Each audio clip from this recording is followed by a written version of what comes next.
Muy buenas tardes, iglesia. Damos gracias a Dios porque estamos ya reunidos una vez más. Hoy iniciamos un nuevo tema o un nuevo módulo, si quiere llamar, una serie de 10 sesiones, pero van a ser más bien 30 sesiones de grupos de 10, en donde titulamos Panorama del Nuevo Testamento 1, 10 sesiones, Panorama del Nuevo Testamento 2, 10 sesiones y Panorama del Nuevo Testamento 3. Y como le menciono, es precisamente un bosquejo, un viaje, por llamarle así, ¿verdad? Hacer un pasaje por el Nuevo Testamento, donde vamos a verlo completo, pero de una manera muy extractada para aquellos que están interesados en estudiar seriamente la palabra de Dios y emocionarse en el conocimiento, precisamente si está comenzando, ¿verdad?, del Nuevo Testamento.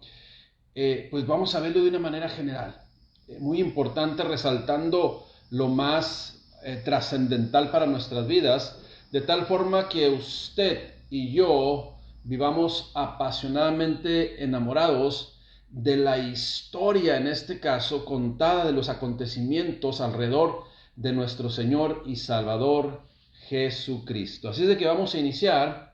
Son sesiones alrededor de 40-45 minutos, a veces un poquito menos, a veces un poquito más, pero ponga atención, qué bueno que es usted un nacido lector de la Escritura, de esos 66 libros, en donde poco a poco vamos a ir conociendo. Ya vimos un tema en teología, uno, lo que es la Biblia, y la Biblia está partida en dos grandes etapas.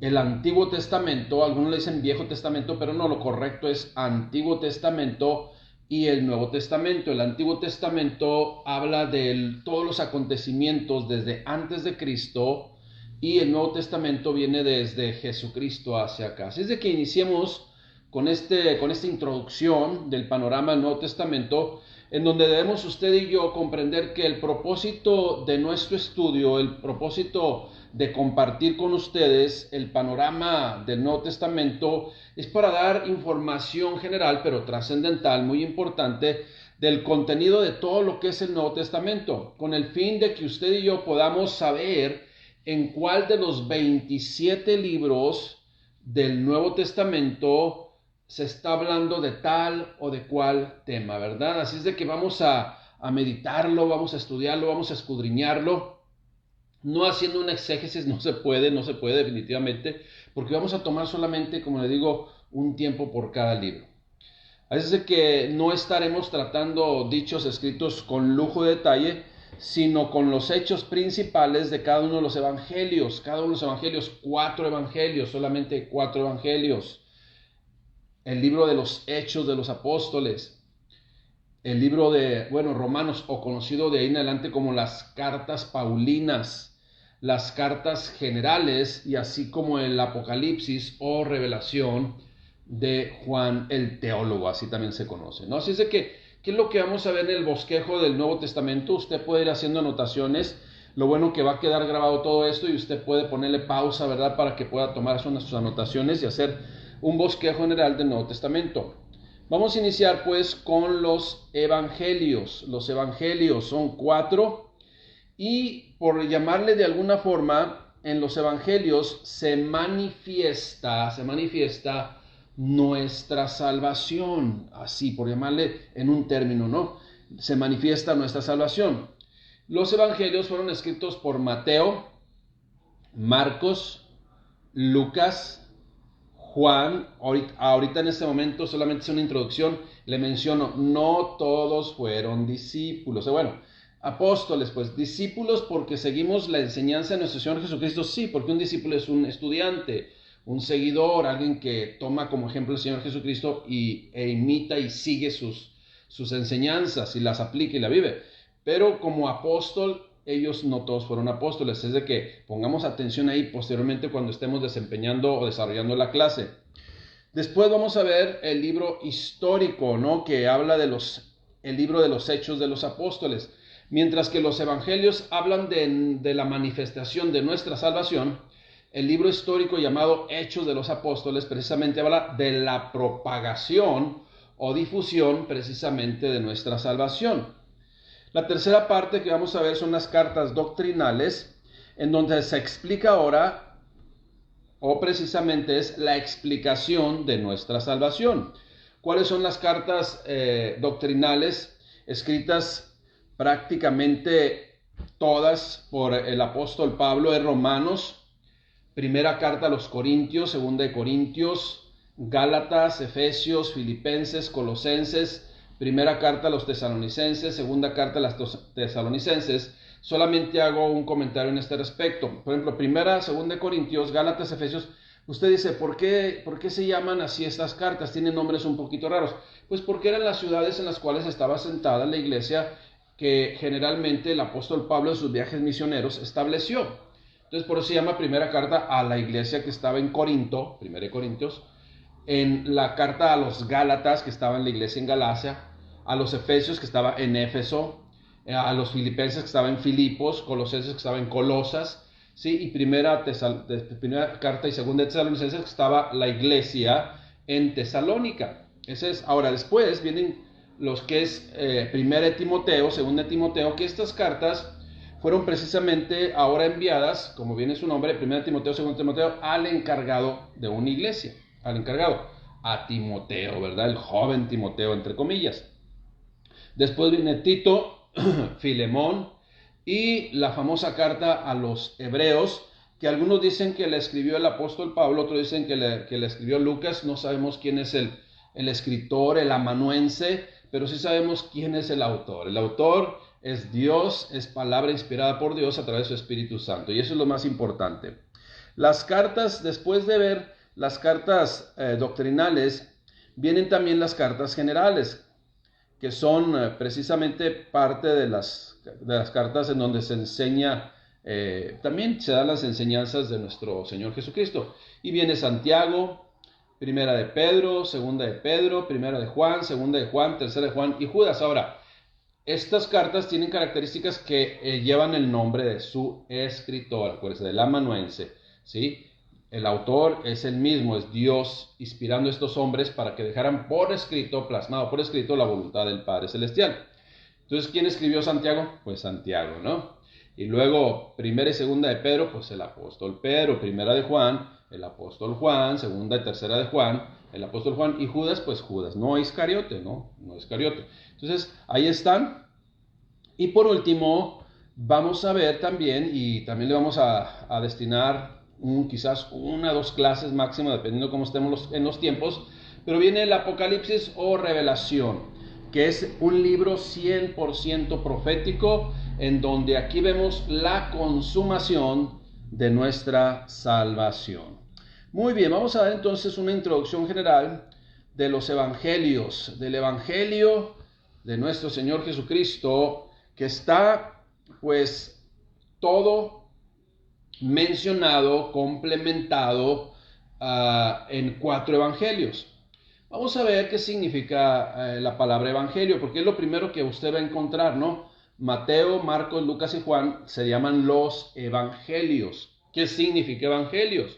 La palabra evangelio se deriva del griego, porque ya el Nuevo Testamento, el Antiguo Testamento fue escrito en hebreo y ciertas partes ahí que vamos a mencionar cuando vemos ese tema en arameo, pero todo el Nuevo Testamento está escrito en griego, que era el lenguaje, por así popular de esos tiempos y en esa zona. Entonces está escrito el Nuevo Testamento en griego. La palabra evangelio se deriva de la palabra griega precisamente evangelión, que como todos sabemos, o si no lo sabe, hoy ya lo va a saber, significa buenas noticias, buenas nuevas. Pero no son solamente simples buenas noticias, sino son las noticias especiales, señaladas y remarcadas. ¿Por qué? Ya que se trata del mensaje del Salvador que Dios envió, ¿sí? Y que llegó a este mundo a pesar de la rebeldía del hombre, ¿sí? A pesar de la rebeldía del hombre. Y vino a establecer lo que Dios había determinado desde la antigüedad. Él mismo dijo, yo no vengo a condenar al mundo, yo no vengo a establecer mi forma de pensar, o traigo una nueva doctrina, no traigo lo que es a establecer lo que Dios dijo, ¿verdad? y no vengo a condenar al mundo, sino a que el mundo sea salvo por mí. El evangelio también se puede decir, porque son 4 evangelios, se puede mencionar que es un evangelio cuadriforme. ¿Por qué es un evangelio cuadriforme?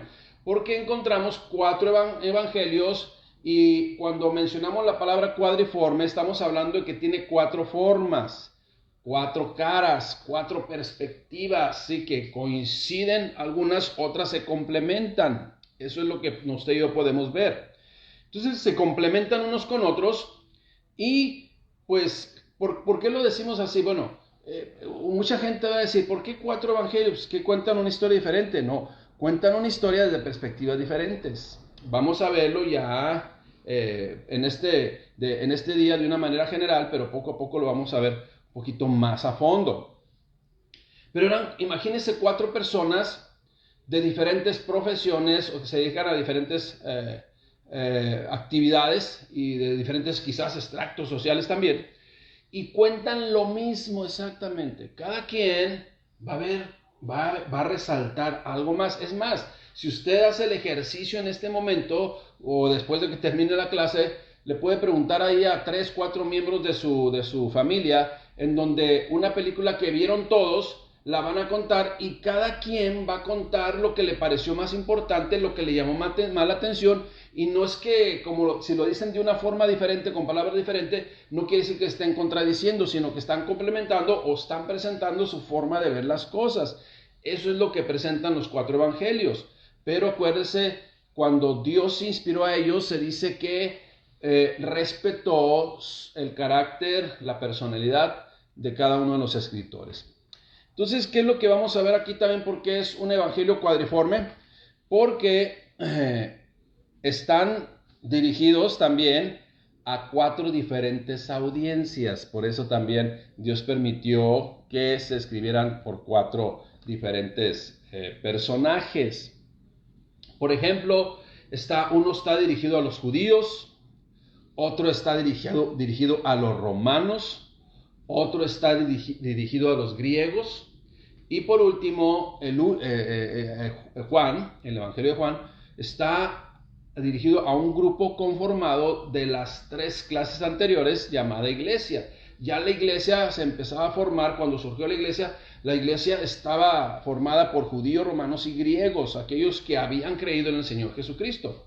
Así que cada uno de los evangelistas escribió esas perspectivas de acuerdo a la visión que él tuvo o a la forma de ver las cosas o la forma de que también escuchó las cosas, porque no todos estuvieron presenciando, ¿verdad?, los pasos del Señor Jesucristo. Lo vamos a ver después. De tal forma que Dios permitió que se adaptaran sus palabras o la narración al carácter de ellos, sus ideales, sus también necesidades o la forma en que ellos estaban preparados. Por ejemplo, vamos a ver un poquito de Mateo. El Evangelio de Mateo, primer Evangelio, aparece primero el Evangelio de Mateo. ¿Qué es lo que podemos hablar de esto? Bueno, sabiendo que los judíos estaban ansiosamente, porque Mateo está dirigido a los judíos, al pueblo hebreo, al pueblo que se sentía, ¿verdad?, que era el pueblo escogido de Dios. Sabiendo pues que este pueblo estaba ansiosamente esperando la venida del Mesías, que estaba prometido del Antiguo Testamento, precisamente Mateo presenta a Jesús de Nazaret como ese Mesías prometido y esperado. Así que también le presenta como el rey legítimo de Israel.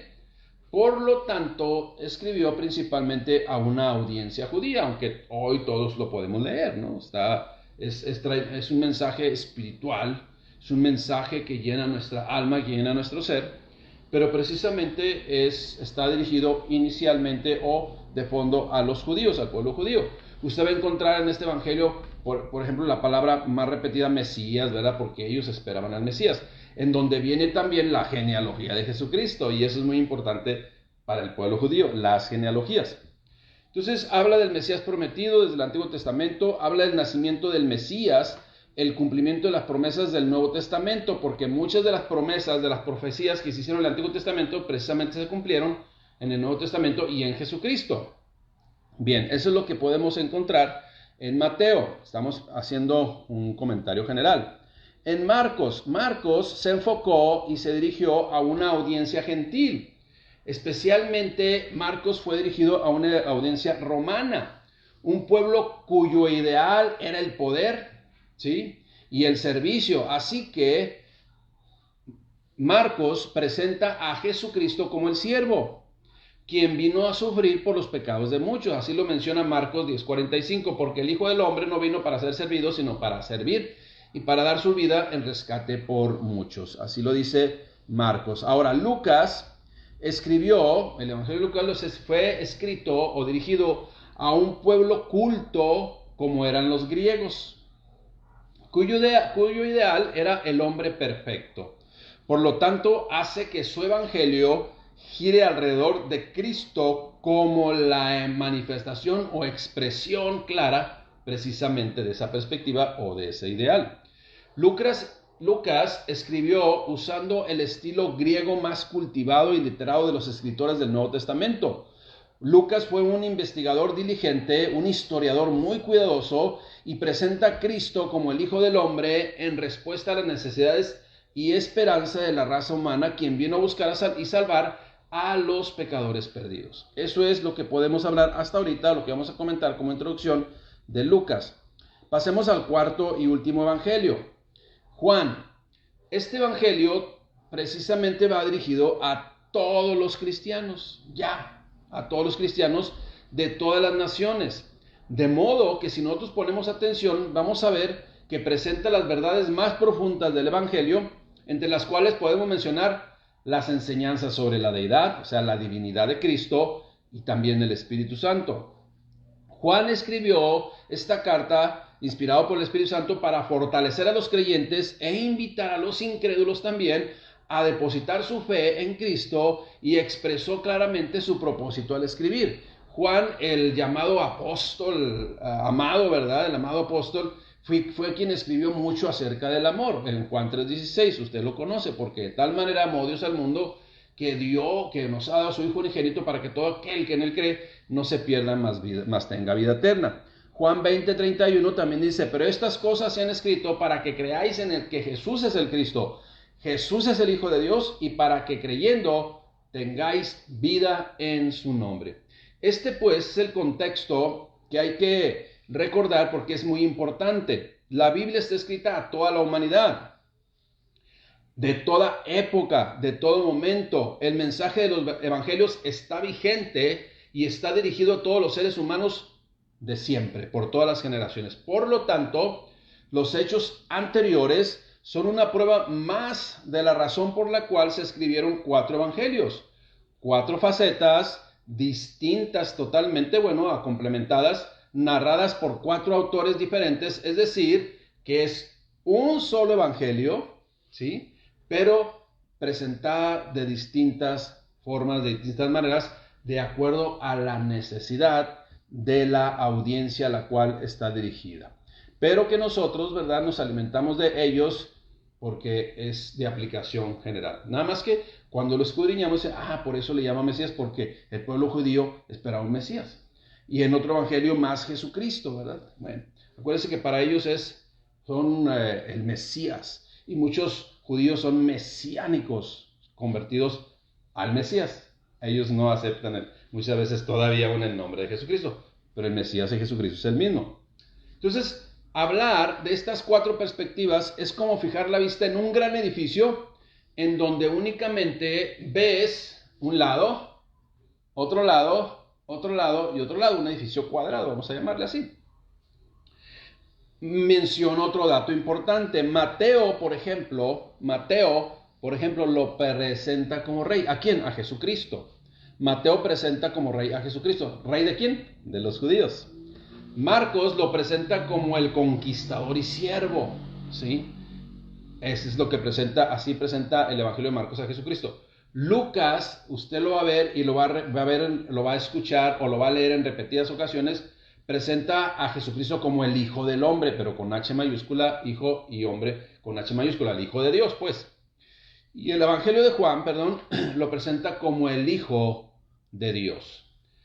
El hecho es que los evangelistas escribieron sus registros, entonces, le explico, o reitero, de diferentes puntos de vista, explicada entre ellos mismos. Sus omisiones, en algunos casos, ¿verdad? Porque alguno va a encontrar unas aportaciones en otras adiciones, y también, como muchos pueden criticar, ¿no? Y sus aparentes, pero yo digo, aparentes contradicciones ocasionales, pues son cosas que solamente Dios nos va a revelar cuando profundicemos en ellos, y aparentemente suenan así, pero no lo son. Y también los evangelios no es primero ocurrió Marcos y luego, perdón, primero Mateo, luego Marcos, luego Lucas y Juan. No es una cronología, sino son los hechos, ¿sí?, de la vida de nuestro Señor Jesucristo desde que nació hasta que fue crucificado y resucitó y ascendió al cielo. Es importante, pues, mencionar que los escritores no procuraron producir una biografía completa de Jesús, sino que tomaron en consideración las necesidades, el carácter y los ideales o las formas que también estaban esperando que tenía la audiencia a la cual fue dirigido. Ellos escogieron, pues, o Dios escogió para que ellos pudieran escribir y dejar por escrito aquellos acontecimientos e incidentes. ¿Para qué? Para dar énfasis en lo que a la audiencia dirigida les llamaría más la atención o les evangelizaría más a ellos, por llamarle así. Entonces, eso es lo que tenemos que usted y yo ver. Ahora, no es una biografía completa, pero ¿qué es una biografía, por llamarla así? Bueno, la palabra biografía viene de dos vocablos griegos, bios y grafía. Bios quiere decir vida y grafía quiere decir escribir. Entonces, escribir la vida de alguien. Entonces, pues los evangelios vemos la historia de la vida narrada desde su nacimiento hasta su muerte, como le dije, y resurrección. ¿De quién? Del Señor Jesucristo.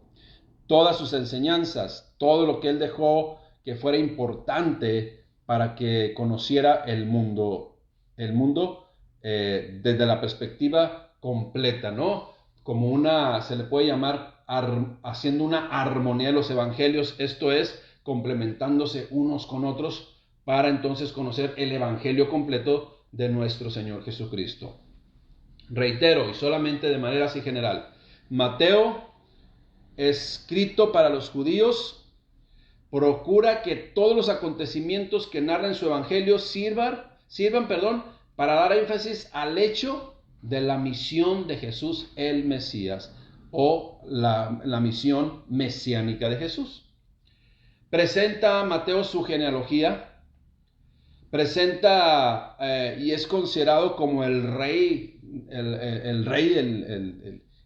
prometido, ¿verdad? El rey de Israel. Además, en Mateo aparecen intercaladas citas del Antiguo Testamento presentando varios aspectos de la vida y ministerio de Jesús, precisamente cumpliendo las profecías mesiánicas que se habían hecho cientos de años atrás en el Antiguo Testamento. Solo Mateo, tenemos que resaltar esto, solo Mateo usa una expresión, el reino de los cielos. Ningún otro evangelio presenta esta frase, el reino de los cielos. Y evita la frase paralela, el reino de Dios, que según el pensamiento de los judíos, porque está dirigido a los judíos, del primer siglo era considerada no bíblica el reino de Dios, pero el reino de los cielos sí. Este tipo de consideración, pues, fueron para Mateo como una herramienta apologética. Usted sabe lo que es apologética, es cómo defender o presentar correctamente la fe. Y fue muy útil decir el reino de los cielos, ¿sí?, para la evangelización de los judíos. En el caso de Marcos, quien dirigió su escrito a una audiencia gentil romana, principalmente, y que su evangelio fue llamado el evangelio de la acción,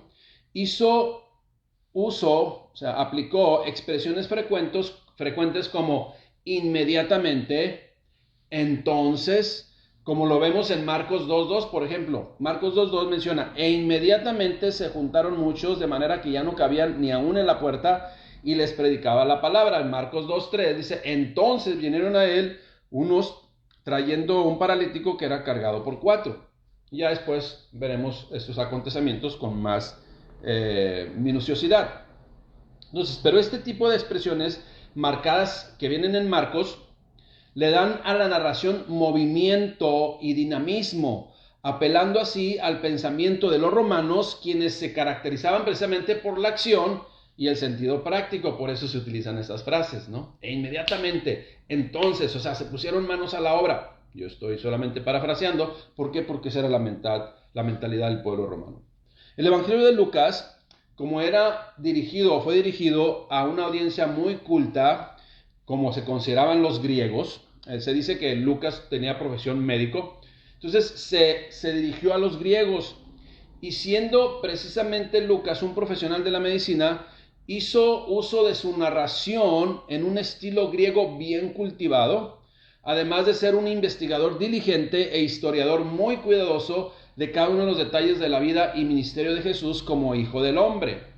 Por último, repetimos, también estamos haciendo, ¿verdad?, pequeños comentarios acerca de cada uno de los evangelios como introducción.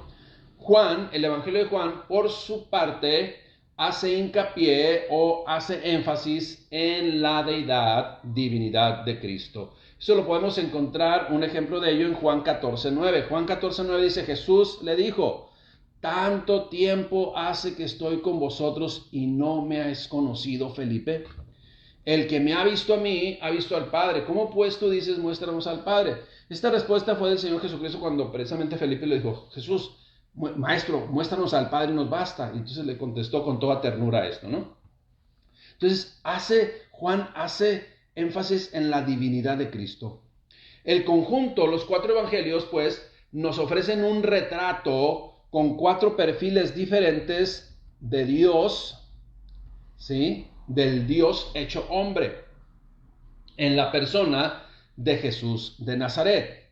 En él podemos ver claramente su perfecta humanidad en Jesucristo, porque es totalmente divino y totalmente humano.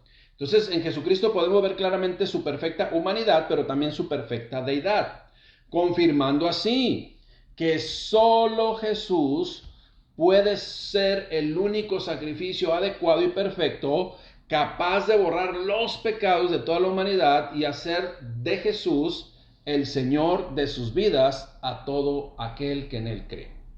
No olvidemos, Él es el único en su género. Por eso la palabra de Dios se refiere a Jesucristo como el unigénito del Padre, el único en su género. No hay otro, nadie se puede equiparar al Señor Jesucristo.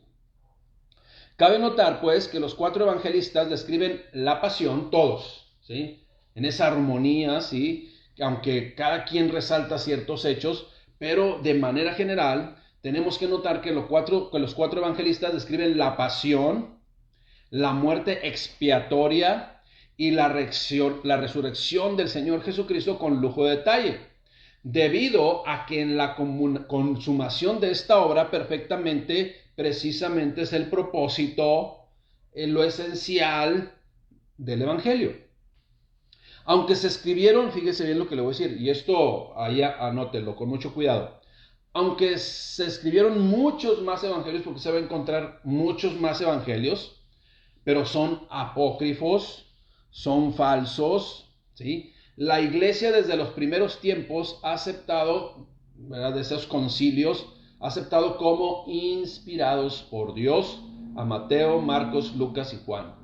Como narraciones, les digo, inspiradas por el Espíritu Santo, inspiradas por Dios. El Espíritu Santo es la tercera persona de la Trinidad, ya lo vimos en otra materia. Entonces, si bien cada evangelio tiene su propia perspectiva y singularidad debido a la audiencia a la que se dirigieron, notamos que cuando Mateo, Marcos y Lucas se comparan con Juan, los 3 primeros comparten un punto de vista más común, por llamarlo así, más común. Ahora, ¿por qué, si a usted le preguntan, o por qué, de acuerdo a los estudiosos, qué nombre le han dado o le hemos dado a los 3 evangelios de Mateo, Marcos y Lucas? Los evangelios sinópticos. ¿Cuáles son los evangelios sinópticos? Mateo, Marcos y Lucas. ¿Por qué? Porque presentan precisamente una sinopsis de los mismos acontecimientos y tienen un plan en común, así, bien alineaditos. Mientras, entonces el Evangelio de Juan se contradice, no, escuchen lo que lo voy a decir, mientras que el Evangelio de Juan está escrito bajo un plan totalmente diferente de los otros tres, pero no se van a contradecir, acuérdense, se van a complementar. ¿Qué es sinóptico? ¿Qué es sinóptico? Bueno, quiere decir que tiene mucha similitud. Sinóptico quiere decir junto, ¿verdad? Junto. Óptico, ver. Entonces, ver las cosas que están unidas, por llamarle así. Quiere decir, pues, ver juntos, compartir un punto de vista junto. A continuación, voy a comentar algunos puntos de diferencia de mayor relevancia entre los evangelios sinópticos, que son Mateo, Marcos y Lucas, y el Evangelio de Juan. Escuche bien, y acuérdese, usted le pone pausa para que si está anotando, pueda usted tomar estas anotaciones o hacer estos comentarios. Número 1. Los evangelios sinópticos. ¿Quiénes son? Mateo, Marcos y Lucas. ¿Okay? Los sinópticos contienen un mensaje evangelistero, por llamarlo así, o evangelístico, para hombres no espirituales, mientras que Juan contiene un mensaje espiritual para los cristianos de todos los tiempos. ¿Sí? Ese es. Número 2. En los tres primeros, los evangelios sinópticos, se nos lleva por el terreno de su ministerio en Galilea, pero en Juan sobre el terreno de su ministerio en Judea principalmente. Número 3. Los evangelios sinópticos, que son los primeros tres, contienen numerosas parábolas. ¿Parábolas? ¿Qué son parábolas? Enseñanzas que se cuentan a través o por medio de una historia que puede ser real o puede ser ficticia. Mientras que Juan no aporta ninguna parábola. Número 4, diferencia número 4. En los evangelios sinópticos se expone más su vida pública, la vida pública del Señor Jesucristo, pero en Juan se muestra más su vida privada, ¿sí? Ese convivio más íntimo con sus discípulos, ¿verdad? En esas vamos a decir, en ese curso intensivo que les dio más a ellos, más en lo personal. Bien. Y número 5, Mateo, Marcos y Lucas nos impresionan con su humanidad real, perfecta y sin pecado del Señor Jesucristo. En tanto que Juan, vemos a Jesús con su imponente y verdadera divinidad.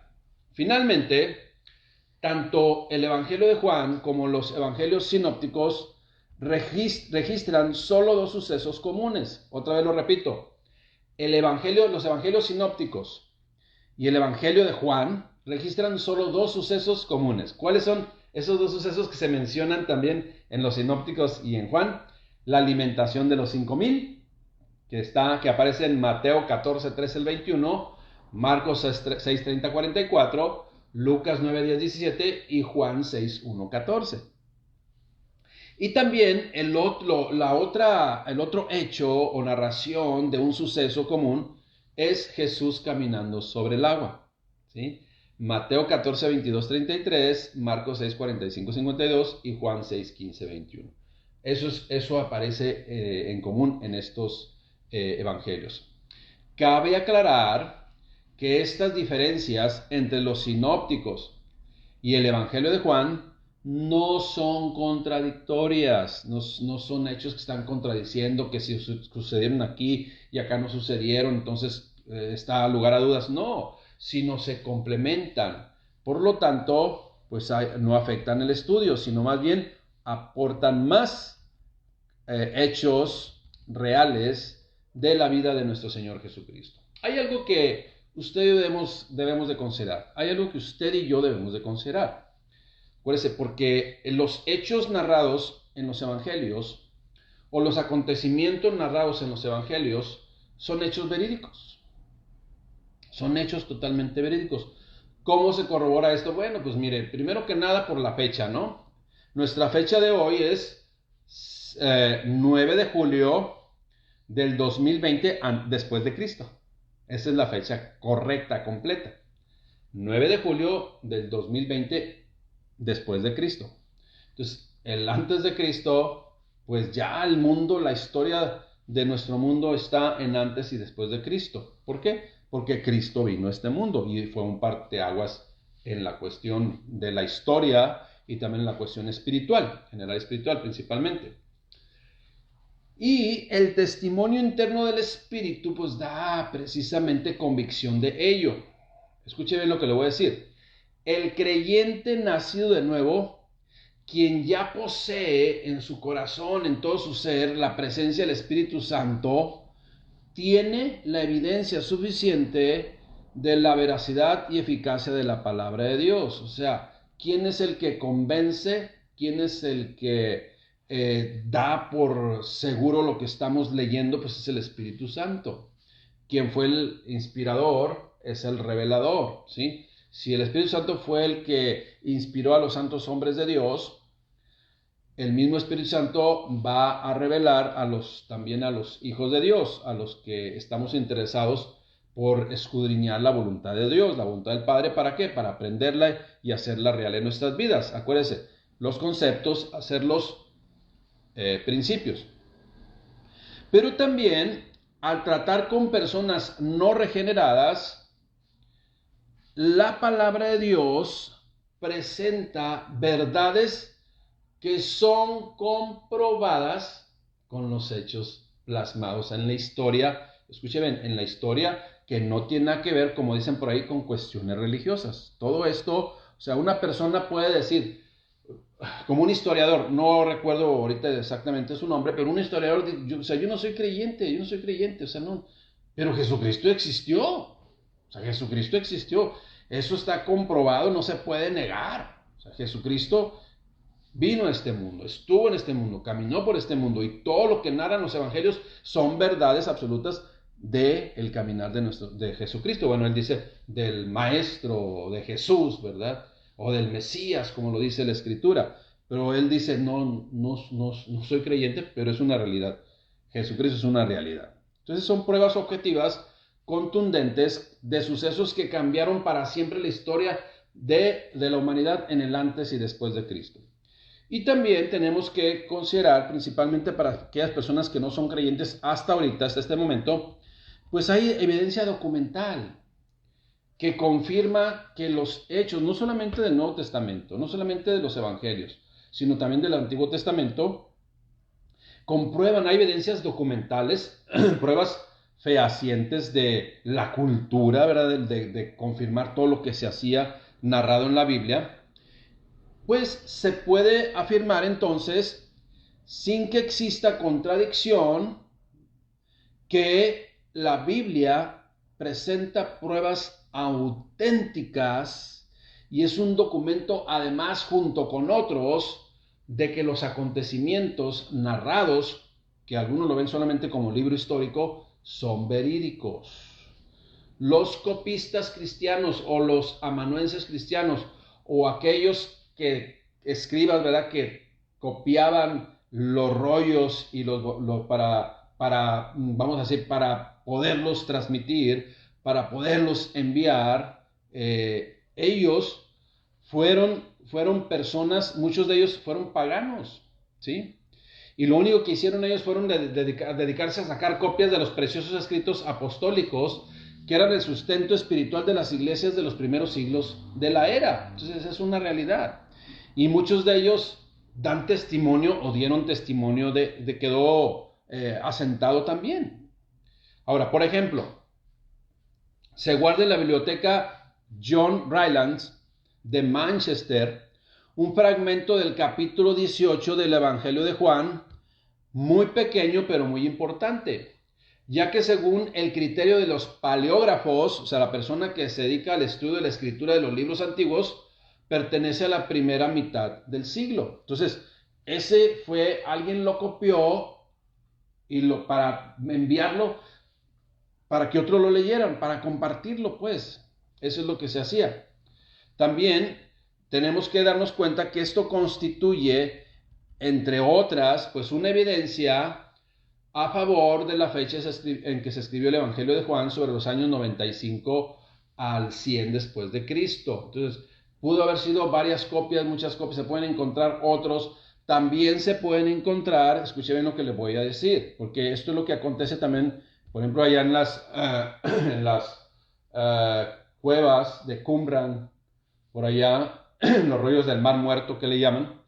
También se han encontrado rollos que son transcripciones de opiniones de grupos que pensaban que así era, pero realmente, acuérdese, usted ha jugado el teléfono descompuesto. El teléfono descompuesto es que el mensaje se va distorsionando, esa es la realidad. Eso es lo que ha acontecido también. Se han encontrado escritos de grupos también llamados, muchos de ellos también grupos sectarios, que hicieron sus modificaciones y dijeron, no, pues esto me gusta y esto no. Y entonces aplicamos nada más esto y hacen su grupo con su líder ahí religioso, etcétera, etcétera. Y eso pues cualquier semejanza también con actual, pues también hay religiones que le agregan y le quitan, ¿eh? Entonces eso siempre va a existir, pero lo que se ha mantenido como veraz lo podemos encontrar ya en lo que dice Apocalipsis también en el último capítulo, cualquiera que le quite o el que le agregue, pues se las va a ver con el Señor. No existen otros documentos antiguos que se apoyen ni con la más mínima parte de las pruebas documentales del Nuevo Testamento y en particular los 4 evangelios. Los evangelios también y todo lo que es el Nuevo Testamento que estamos hablando hoy son testimonios de los escritos de los cristianos del primer siglo. Los llamados padres de la iglesia eran los líderes de la iglesia que vivieron al fin del siglo I y a principios del siglo II, quienes pudieron también haber tenido contacto con los apóstoles de Jesús. Por eso todo se va transmitiendo de generación en generación. Muchas cosas se pierden, otras se conservan. Lo más importante se conservó. Algo muy importante para las personas de fe de aquellos tiempos era precisamente la palabra de Dios. Había, por citar solamente 2 historiadores, Papías. Esta persona era obispo de Hierápolis, en Frigia, al principio del siglo II. Escribió este personaje un extenso libro titulado Una exposición de los oráculos del Señor, que conocemos por los extractos de la obra de Eusebio y por referencias en el prólogo antimarcionita, ¿sí? El obispo basó su obra precisamente sobre los 4 evangelios. Ireneo dice que Papías era un discípulo de Juan. Por las fechas no hay dificultad en aceptar esta declaración y por lo demás vivía también cerca de Éfeso. La última base del apóstol Juan se encuentra y se confirma precisamente por Papías.